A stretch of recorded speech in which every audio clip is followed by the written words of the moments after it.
Hi everyone, welcome to NCERT NEET Adda 24/7। मेरा नाम है Bharti and I am your biology educator. Class 12 के pre boards अब बहुत जल्दी स्टार्ट हो जाएंगे। जैसे ही दिवाली खत्म होगी वैसे ही आप लोगों के प्री बोर्ड स्टार्ट हो जाने वाले हैं। मोस्ट ऑफ द स्कूल्स में प्री बोर्ड स्टार्ट हो जाएंगे फ्रॉम नवंबर मिड या नवंबर एंड से। अब जब हम लोग प्री बोर्ड्स के इतने करीब पहुंच ही गए हैं तो बेटा जी आप लोगों को पता होना चाहिए कि बायोलॉजी में मोस्ट मतलब अगर मैं chapter wise most repeated topics की बात करूं तो वो कौन कौन से हैं। आप लोगों के बायोलॉजी की सिलेबस में देयर आर 13 चैप्टर और हर चैप्टर में से कुछ टॉपिक ऐसे हैं जहां से क्वेश्चन उठ के आते हैं, जहां से क्वेश्चन बन के आते हैं। और अगर हमें वो टॉपिक्स मिल जाए, अगर हमें उन टॉपिक्स के बारे में पता चल जाए तो we can improve our score improve करने की सबसे अच्छी स्ट्रैटेजी यही होती है कि हार्डवर्क के साथ हमें स्मार्ट वर्क करना है। ठीक है, तो मैं आपको इस वीडियो में वही टॉपिक्स बताने वाली हूँ। So these are the topics which are going to be very helpful, very important for you all, तो मस्ट वॉच दिस वीडियो। और इसका जो पीडीएफ है वो मेरे टेलीग्राम चैनल पे मिल जाएगा। तो इस टेलीग्राम चैनल को का जो लिंक है वो एट दी एंड मैं आपको बताने वाली हूँ। So let's get started. सबसे पहले sexual reproduction and flowering plants की बात करते हैं। तो यहाँ पर प्री फर्टिलाइजेशन इवेंट्स में से आपका क्वेश्चन पूछा जाता है। ठीक है, पॉलिनेशन से काफी सारे क्वेश्चंस पूछे जाते हैं। ठीक है, डबल फर्टिलाइजेशन से और स्ट्रक्चर ऑफ मेगास्पोरेंजियम से क्वेश्चन आता है।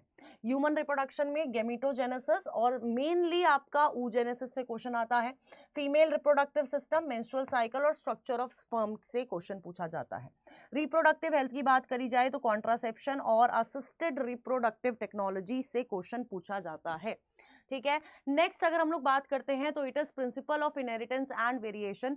ये जो आपका चैप्टर है ये काफी बड़ा चैप्टर है और इस चैप्टर में से इनकम्प्लीट डोमिनेंस से क्वेश्चन आता है, एबीओ ब्लड ग्रुपिंग से आता है, honey bee sex determination, pedigree analysis और आपका डिसऑर्डर से क्वेश्चंस पूछे जाते हैं। मॉलिक्यूलर बेसिस में ये काफी हाई वेटेज चैप्टर्स है। मॉलिक्यूलर बेसिस में double helix structure of DNA, ठीक है, रेप्लिकेशन और translation, transforming principle, Meselson and stall experiment, क्योंकि यहाँ से एक्सपेरिमेंट बेस्ड क्वेश्चन पूछे जाते हैं। Hershey and chase experiment, genetic code feature, lac operon और डीएनए फिंगरप्रिंटिंग से क्वेश्चन आता है। इवोल्यूशन की अगर मैं बात करूं, मिलर्स एक्सपेरिमेंट और हार्डी वेनबर्ग से, होमोलोगस एनालोगस ऑर्गन और अडेप्टिव रेडिएशन, और कुछ क्वेश्चन, एक दो क्वेश्चन आपके इवोल्यूशन ऑफ मैन से आते हैं। ठीक है, नेक्स्ट अगर मैं बात करती हूं तो it is human health and disease. इस चैप्टर की बात करी जाए, हाईएस्ट वेटेज चैप्टर है बेटा ये आपकी पूरी क्लास 12 का। Infectious non infectious disease, malaria, types of barrier जो हमारे होते हैं, structure of antibody, AIDS and cancer और ड्रग्स एंड अल्कोहल अब्यूज से क्वेश्चन आता है।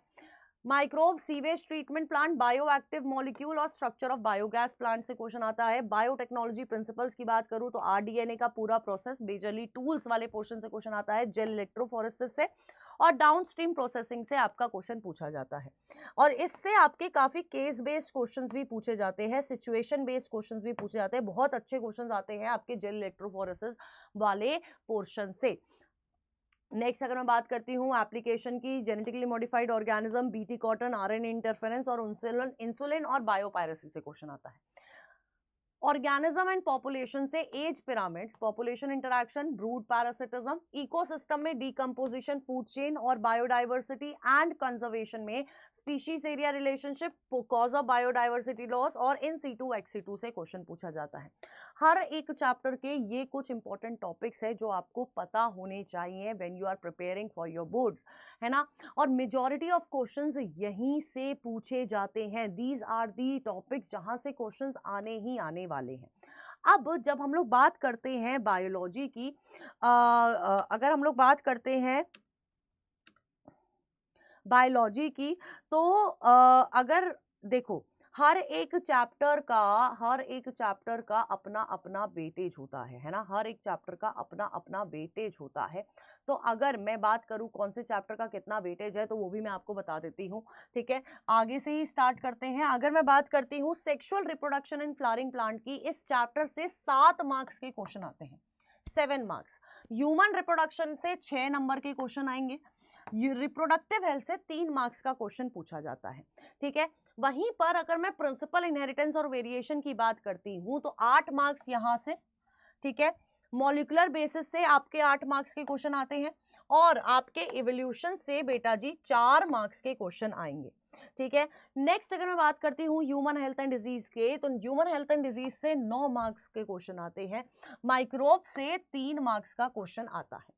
ठीक है। बायोटेक्नोलॉजी दोनों चैप्टर से इससे 6 नंबर के क्वेश्चन पूछे जाएंगे और बेटा जी इससे भी 6 मार्कर क्वेश्चंस ही पूछे जाते हैं, ठीक है। यानी कि अगर मैं बायोटेक्नोलॉजी यूनिट की बात करूं टोटल 12 मार्क्स, ठीक है। अब मैं अगर last unit which is the ecology वाली यूनिट की बात करती हूँ तो ऑर्गेनिज्म और पॉपुलेशन से 5 मार्क्स के क्वेश्चन पूछे जाते हैं, ठीक है। इकोसिस्टम की बात करूं तो 3 मार्कर क्वेश्चन पूछे जाते हैं, 3 मार्क्स क्वेश्चन पूछे जाते हैं। बायोडाइवर्सिटी से 2 मार्क्स क्वेश्चन पूछे जाते हैं। यानी कि ये टोटल कितने मार्क्स की हो गई लास्ट वाली यूनिट, टोटल 10 मार्क्स यूनिट हो गई। बायोटेक्नोलॉजी वाली जो यूनिट है ये टोटल 12 मार्कर यूनिट हो गई। 12 मार्क्स आप इस यूनिट से कैरी कर सकते हैं। ह्यूमन हेल्थ एंड डिजीज और माइक्रोब्स वाली की बात करूं, that is biology and human welfare की बात करूं तो बेटा जी 9 + 3 = 12 मार्क्स का ये वाला यूनिट हो गया, ठीक है। अब इसके अलावा प्रिंसिपल मॉलिक्यूलर बेसिस और इवोल्यूशन की बात करी जाए तो बेटा जी 20 मार्क्स की सबसे हाई वेटेज यूनिट है ये आपकी, 20 मार्क्स की ये यूनिट हो गई है। एंड अगर मैं बात करूं आपके इन चैप्टर्स की तो ये चैप्टर्स कुल मिला के आपको देते हैं 7 + 13 16 मार्क्स की ये यूनिट हो गई। तो इस तरह से आपका पूरा पोर्शन डिवाइडेड होता है। एंड तो आपको प्रिपरेशन भी इसी तरह से करनी है कि आपका जो क्या कहते हैं जो हाई वेटेज टॉपिक्स हैं उनको पहले करो, उनको अच्छे से करो, और कुछ ऐसे टॉपिक होते हैं जैसे ह्यूमन हेल्थ एंड डिजीज, ज़्यादा कुछ है नहीं उस चैप्टर में लेकिन 9 मार्क्स आपके उस यूनिट से आ सकते हैं। तो आप इनको इसी प्रायोरिटी ऑर्डर में अरेंज करके आप इनको पढ़ सकते हैं, समझ सकते हैं, क्वेश्चन प्रैक्टिस कर सकते हैं, क्योंकि this is the priority order followed by your CBSE as well, ठीक है। सो इसी तरह का अगर बहुत सारी चीज़ें आपको बहुत सारा कंफ्यूजन है, कुछ और आपके दिमाग में है ना, कि क्या चीज़ कैसे करनी चाहिए, तो उन सब चीज़ों से रिलेटेड भी आप मेरे से कमेंट बॉक्स में डालिएगा ज़रूर, ताकि मैं अगली वीडियो उसी पे बनाऊं। So all the best and stay tune on NCERT NEET Adda 24/7। ये वाला PDF आपको इस टेलीग्राम चैनल पर मिल जाने वाला है। Okay, bye bye guys.